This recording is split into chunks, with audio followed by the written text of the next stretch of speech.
ఆదిలాబాద్ జిల్లాలో ఖరీఫ్ సాగుకు రైతులు సిద్ధమవుతున్నారు. ఈ సీజన్లో జిల్లా వ్యాప్తంగా దాదాపు 5.90 లక్షల ఎకరాల్లో వివిధ పంటల సాగుకు అంచనా వేసినట్లుగా ఆదిలాబాద్ జిల్లా వ్యవసాయ అధికారి శ్రీధర్ స్వామి తెలిపారు.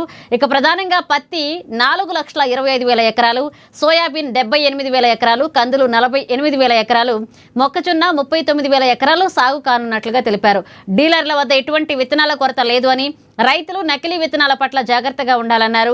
రైతులు మోసపోకుండా గుర్తింపు పొందిన డీలర్ వద్దనే విత్తనాలు కొనుగోలు చేయాలని, బిల్లులు తీసుకుని సాగు అయ్యేంత వరకు జాగ్రత్త పరచాలంటూ సూచించారు.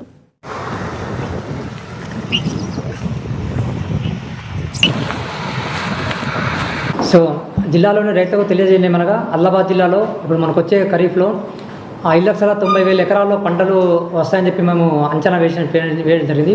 ఇందులో ప్రధానంగా మన పత్తి 4,26,000 ఎకరాల్లో పత్తి పండించడం జరుగుతుంది. ఈ పత్తికి సంబంధించి 10 లక్షల పత్తి ప్యాకెట్లు అవసరం ఉంటుందని చెప్పి మేము అంచనా వేసినాము. దానికి కంపెనీ వాళ్ళు 19 లక్షల ప్యాకెట్లు సప్లై చేస్తామని చెప్పి మనకు ప్లాన్ ఇవ్వడం జరిగింది. సో పత్తి విత్తనాలకు సంబంధించి ఎటువంటి కొరత లేదు. అదేవిధంగా సోయాబీన్ సంబంధించి 78,000 ఎకరాల్లో మనకు సోయాబీన్ వస్తుంది. దానికి సంబంధించి మనకు 23,000 క్వింటాల విత్తనాలు అవసరం ఉంటుంది. అదేవిధంగా కందులు 48,000 ఎకరాల్లో కందులు రావడం జరుగుతుంది. దానికి 1,800 క్వింటాలు మనకు కందులు విత్తనాలు అవసరం ఉంటుంది. అదేవిధంగా మొక్కజొన్న 39,000 ఎకరాల్లో పంట రావడం జరుగుతుంది. దానికి 3,100 క్వింటాలు మొక్కజొన్న విత్తనాలు అవసరం ఉంటుందని చెప్పి మేము అంచనా వేసాము. సో విత్తనాలకు సంబంధించి కంపెనీలతో మాట్లాడినప్పుడు వాళ్ళు చెప్పేది ఏంటంటే ప్లాన్ ప్రకారం కాకుండా అదనంగానే మనకు విత్తనాలు సప్లై చేస్తున్నారు. సో రైతులకు ఈ ఖరీఫ్లో విత్తనాలది ఎటువంటి కొరత లేదు. వాళ్ళకు అవసరమైన మేరకు విత్తనాలు సరఫరా చేస్తున్నాము. అదేవిధంగా రైతులకు ఇంకో విషయం కోరేది ఏంటంటే నకిలీ విత్తనాల పట్ల జాగ్రత్త వహించండి. ఎవరైనా గ్రామాల్లో వచ్చి లూజ్ విత్తనాలు కానీ ఇతర విత్తనాలు లేబుల్ లేకుండా అమ్మే విత్తనాలు తీసుకోకూడదు.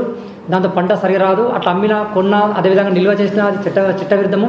వారిపై చర్యలు తీసుకోవడం జరుగుతుంది. అదేవిధంగా రైతు విత్తనాలను ఆథరైజ్డ్ డీలర్స్ దగ్గరనే కొనాలి. కొన్నప్పుడు తప్పనిసరిగా బిల్లు తీసుకోండి. బిల్లు మీద అన్ని వివరాలు నమోదు చేయించుకొని బిల్లు తీసుకోండి. ఆ బిల్లును ఆ విత్తన ప్యాకెట్ను వంటకాలం పూర్తయ్యే వరకు భద్రపరచుకోవలసిగా కోరుతున్నాము. సో జిల్లాలో ధాన్యం